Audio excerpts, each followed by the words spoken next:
दोस्तों आज हम लोग बात करने वाले हैं तत्काल टिकट बुकिंग रिजर्वेशन सिस्टम के बारे में। आईआरसीटीसी 2 महीने से अपना तत्काल टिकट रिजर्वेशन सिस्टम नहीं सही कर पा रहा है, लेकिन अगर सही करना चाहे तो वो क्या क्या कर सकता है, कैसे आम लोगों को तत्काल टिकट मिल सकता है, कैसे फेयर तत्काल टिकट की बुकिंग हो सकती है, इसी के बारे में बात करने वाला हूँ और इसके ऊपर राय लेने वाला हूँ आपकी कि आपकी इसके ऊपर क्या राय होने वाली है। तो काफ़ी इंटरेस्टिंग ये वीडियो होने वाला है। ये वीडियो लास्ट तक जरूर देखिएगा, आपके लिए काफी ज्यादा हेल्पफुल होगा और कुछ नई इंफॉर्मेशन मिलने वाली है। दोस्तों तत्काल टिकट की बात कर ले तो 2 महीने से आप लगातार ये प्रॉब्लम झेल रहे होंगे, हाई लोड एरर की, या फिर और एरर आ रही है तत्काल टिकट बुकिंग के टाइम। अनेबल टू प्रोसेस हो गया, आईपी एरर हो गया, इस तरह की प्रॉब्लम का सामना करना पड़ रहा है आपको और आपका तत्काल टिकट बुक नहीं हो पा रहा है। आप फ्रस्ट्रेट हो जा रहे हैं। अक्सर ऐसा भी हो रहा है कि तत्काल टिकट बुकिंग के टाइम पैसे भी कट जा रहे हैं और आपका तत्काल टिकट बुक नहीं हो पा रहा है। लेकिन दोस्तों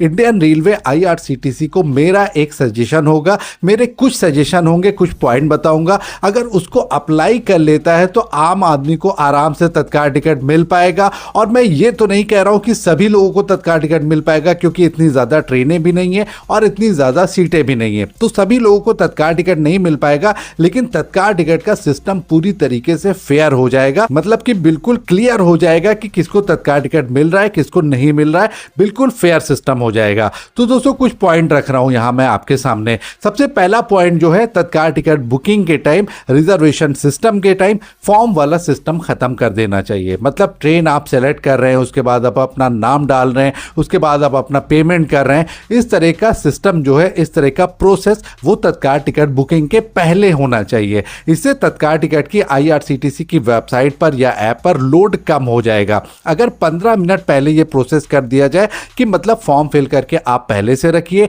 ट्रेन सेलेक्ट करके आप पहले से रखिए, पहले से आप अपनी ट्रेन के तत्काल टिकट का पेमेंट करके भी रखिए। उसके बाद तत्काल का जो प्रोसेस हो, आगे का जो प्रोसेस हो, सीट सिलेक्शन वाला प्रोसेस हो, वो आगे का प्रोसेस ऑन टाइम होना चाहिए। इस तरह से आईआरसीटीसी के सर्वर पर लोड कम होगा। दूसरा पॉइंट आप सुनिए, काफी ज्यादा इंटरेस्टिंग पॉइंट है। इस तरह से अगर नहीं कर सकते हैं तो एक क्यू यानी कि डिजिटल क्यू जो होता है, उस तरह का सिस्टम लाया जाए। आप 15 मिनट पहले एक Q system, token system start कर दीजिए। जितने नंबर टोकन होगा उस हिसाब से तत्काल टिकट प्रोवाइड किया जाएगा। इस हिसाब से भी काफी अच्छा सिस्टम हो सकता है और आईआरसीटीसी की वेबसाइट डाउन नहीं हो सकती है।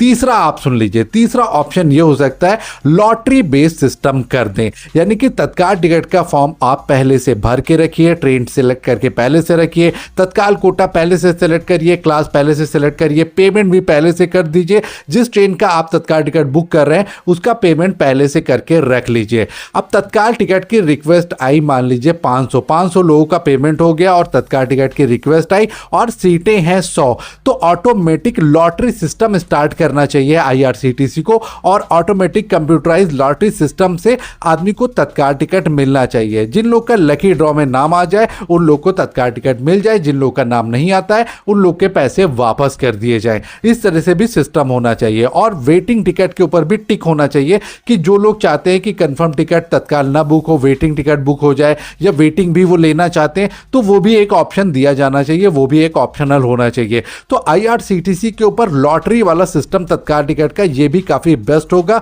उस टाइम भी आईआरसीटीसी का सर्वर एकदम लाइट हो जाएगा, एकदम हल्का हो जाएगा, कोई भी प्रॉब्लम नहीं आएगी। लॉटरी बेस्ड सिस्टम यही होगा कि तत्काल खुलने से पहले 15 मिनट पहले फॉर्म सारे फिल कर दिए जाए, पहले से सब कुछ सेलेक्ट करके रख लिया जाए और कंप्यूटराइज लॉटरी ओपन हो, उस हिसाब से तत्काल टिकट की सीटें मिले। अब दोस्तों सबसे बड़ा एक ऑप्शन आपके सामने मैं बताना चाहता हूं, तत्काल टिकट की टाइमिंग का। तत्काल टिकट की टाइमिंग भी चेंज होनी चाहिए, हर जोन की अलग अलग टाइमिंग होनी चाहिए। अब जैसे इंडिया का मैप आप देख लीजिए, सीधा सीधा मैप आप रखेंगे, इसको 4 भाग में डिवाइड कर लीजिए, नॉर्थ साउथ ईस्ट वेस्ट। इस तरह से डिवाइड करने के बाद हर जोन की अलग अलग टिकट बुकिंग की टाइमिंग होनी चाहिए।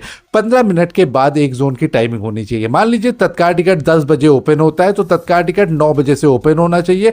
15 मिनट तक ईस्ट जोन चलना चाहिए, उसके बाद 15 मिनट तक वेस्ट जोन चलना चाहिए, 15 मिनट तक साउथ जोन चलना चाहिए और 15 मिनट तक नॉर्थ जोन चलना चाहिए। इस हिसाब से तत्काल टिकट बुकिंग होनी चाहिए। इस हिसाब से आईआरसीटीसी के ऊपर लोड भी कम हो जाएगा, क्योंकि 4 भाग में डिवाइड कर देगा आईआरसीटीसी अपने सर्वर को। यानी कि 15 मिनट के बाद अगले जोन का नंबर आएगा। इस तरह से जोन वाइज डिवाइड हो जाएगा जाएगा तो तत्काल टिकट बुकिंग के टाइम IRCTC के ऊपर लोड कम हो जाएगा। इसी तरह से आप स्लीपर क्लास में भी कर सकते हैं। इस तरह से तत्काल टिकट 4 जोन में बांट करके स्लीपर क्लास में भी बुकिंग स्टार्ट करवा सकते हैं। IRCTC के ऊपर एक नहीं दसियों ऑप्शन है IRCTC के सर्वर को सही करने का। ये तो मैंने अपनी तरफ से एक राय दी है, अपनी तरफ से एक सजेशन दिया है कि तत्काल टिकट बुकिंग के टाइम ये कर सकता है IRCTC या इंडियन रेलवे, इससे तत्काल टिकट का सिस्टम सही हो सकता है। लेकिन तत्काल टिकट मिल तो सभी को नहीं पाएगा, क्योंकि तत्काल टिकट की सीटें कम है, ट्रेनें कम है, इस वजह से सबको तत्काल टिकट नहीं मिल सकता है। लेकिन इसके अंदर फेयर सिस्टम लागू किया जा सकता है